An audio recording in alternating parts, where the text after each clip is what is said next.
கர்த்தருடைய பரிசுத்த நாமத்திற்கு ஸ்தோத்திரம்.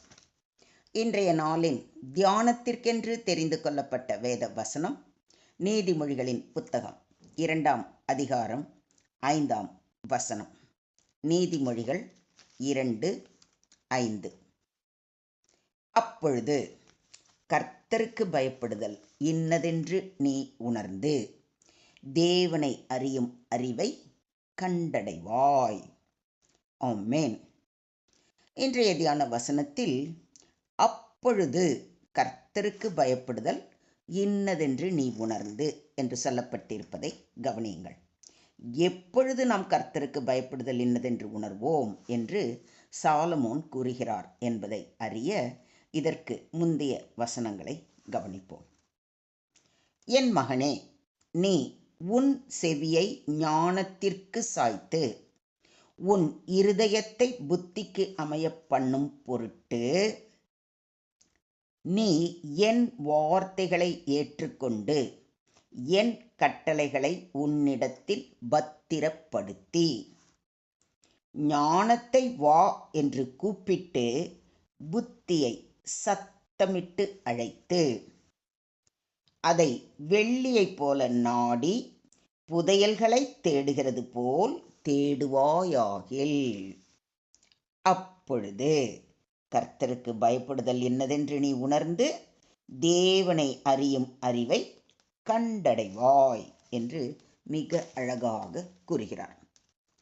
சாலமோன் கூறும் தேவனுடைய வார்த்தைகளையும் கட்டளைகளையும் கவனமாய் கேட்டு இருதயத்தில் பதித்து கொண்டு ஞானத்தையும் புத்தியையும் புதையலை தேடுவது போல மிகுந்த சிரமத்துடன் தேடும் பொழுது கர்த்தருக்கு பயப்படுதல் என்னதென்று நம்மால் உணர முடியும் என்று உறுதி அளிக்கிறார். ஏனெனில் கர்த்தர் ஞானத்தை தருகிறார். அவர் வாயினின்று அறிவும் புத்தியும் வரும். யாரெல்லாம் தேவனுடைய வார்த்தைகளுக்கும் அவருடைய கட்டளைகளுக்கும் கீழ்ப்படிந்து நடக்கிறார்களோ அவர்களுக்கு தேவையான அனைத்தையும், அதாவது ஞானம், புத்தி, அறிவு, தைரியம் போன்ற அனைத்தையும் அவர் அளிப்பார்.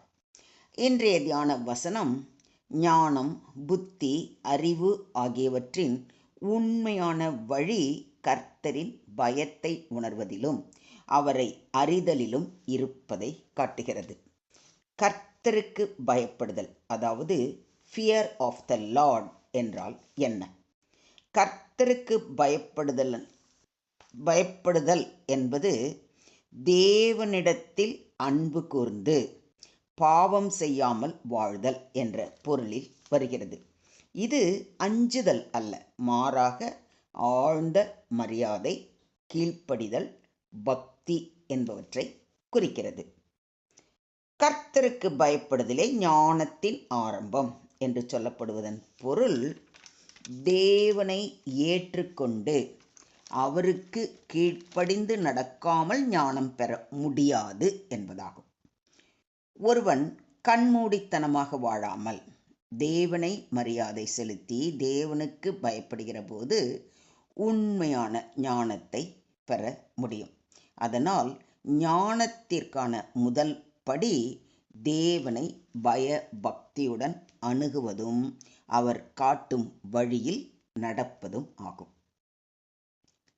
இதோ ஆண்டவருக்கு பயப்படுதலே ஞானம், பொல்லாப்பை விட்டு விலகுவதே புத்தி என்று யோபு 28:28 வாசிக்கிறோம். இங்கு யோபு புத்திசாலித்தனமாக ஞானம் என்பது புத்தக அறிவால் கிடைக்க முடியாது என்பதை சொல்கிறார். உண்மையான ஞானம் என்பது தேவனுக்கு பயந்து நடத்தல் என்ற அடிப்படையில் இருக்க வேண்டும். மேலும் பொல்லாப்பிலிருந்து விலகுதல், அதாவது அவாய்டிங் ஈவில், நற்சிந்தை, அதாவது அண்டர்ஸ்டாண்டிங் ஆகும். ஒருவன் தீமைக்கு அருகாக போகாமல் பாவத்தை விலக்கி வாழும்போது உண்மையான புத்தி இருப்பதாக கூறப்படுகிறது. தேவனை அறிதல், அதாவது நோயிங் காட் என்றால் என்ன? தேவனை அறிதல் என்பது பொறியியல் அறிவு, அதாவது இன்டலெக்சுவல் நாலேஜ் அல்ல, ஆரம்பத்திலிருந்து ஆன்மீக உறவின் வளர்ச்சி ஆகும். யோபு தேவனை பற்றிய அறிவை மனதார அறிந்திருந்தார். ஆனால் அனுபவத்தில் அவர் உண்மையாக அறிந்தபோது, இப்போது என் கண்கள் உம்மை பார்க்கின்றன என்று கூறுவதை யோபு 42:5 வாசிக்கிறோம்.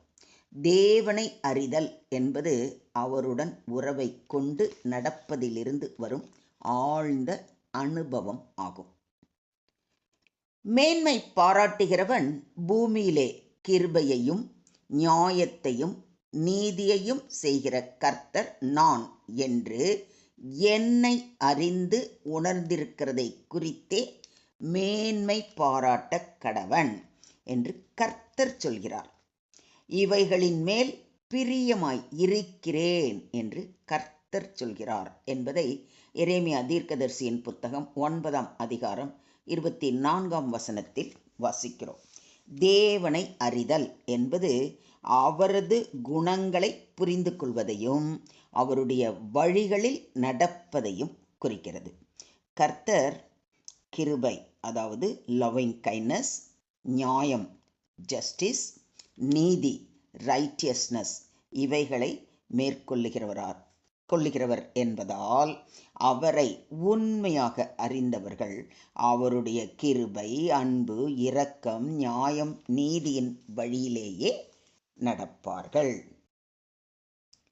ஒன்றான மெய்தேவனாகிய உம்மையும் நீர் அனுப்பினவராகிய இயேசு கிறிஸ்துவையும் அறிவதே நித்திய ஜீவன் என்று நம்முடைய ஆண்டவராகிய இயேசு கிறிஸ்து கூறுவதை யோவான் எழுதின நற்செய்தி நூல் 17ஆம் அதிகாரம் 3ஆம் வசனத்தில் வாசிக்கிறோம். தேவனை உண்மையாக அறிதல் என்பது நித்திய ஜீவனுக்கான பாதை ஆகும். இயேசு கிறிஸ்துவின் மூலம் தேவனை அறிந்து அவருடன் அன்பான உறவில் இணைக்கப்பட நாம் அழைக்கப்பட்டிருக்கிறோம். தேவனை ஞானத்திற்கும் வாழ்க்கைக்கும் ஆதாரமாக கொண்டால் நித்திய வாழ்வை காணலாம். இதை விசுவாசிக்கிறீங்களா? மொத்தத்தில் இன்றைய தியான வசனம் மூலம் நாம் கற்றுக்கொள்ளும் பாடம், ஞானத்திற்கான முறை முதலில் தேவன் நமக்கு தந்துள்ள வார்த்தையை கேட்பது, தேடுவது, ஆழ்ந்து சிந்திப்பது. ஞானத்தின் பயன், ஒருவன் இதை செய்தால் கர்த்தரை உணர்ந்து அவருக்கு அஞ்சும் மனநிலையை பெறுவான் என்பது. இன்னொரு முக்கியமான காரியம், கர்த்தரிடத்தில் பயமில்லாமல் உண்மையான ஞானம் அல்லது தேவனை அறிதல் கிடைக்காது.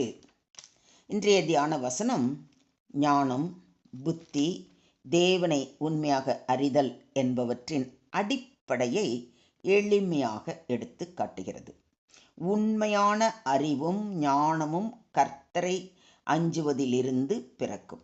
அதனால் அவரை தேடி அறிந்து அவருடனான உறவை வளர்த்து கொள்ள வேண்டும்.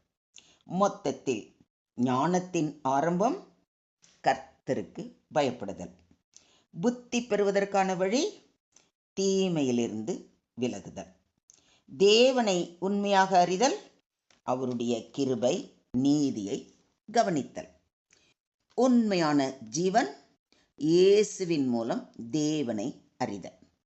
ஸோ ஞானம் தேவனை காண்பதில் உள்ளது, புத்தி பாவத்திலிருந்து விலகுவதில் உள்ளது, தேவனை அறிதல் நித்திய வாழ்விற்கான அடிப்படை. அதனால் நாம் தேவனை தினமும் தேடி அவருடைய வார்த்தையை ஆராய்ந்து அவருடைய வழிகளில் நடக்கும் பொழுது உண்மையான ஞானத்தையும் புத்தியையும் பெறுவோம். என்ன, ஒத்துக்கிறீங்களா? ஸோ இன்றே அவர் பாதம் பணிவோமா? தேவனுக்கே மகிமை உண்டாவதாக. ஆமேன், ஆமேன், ஆமேன்.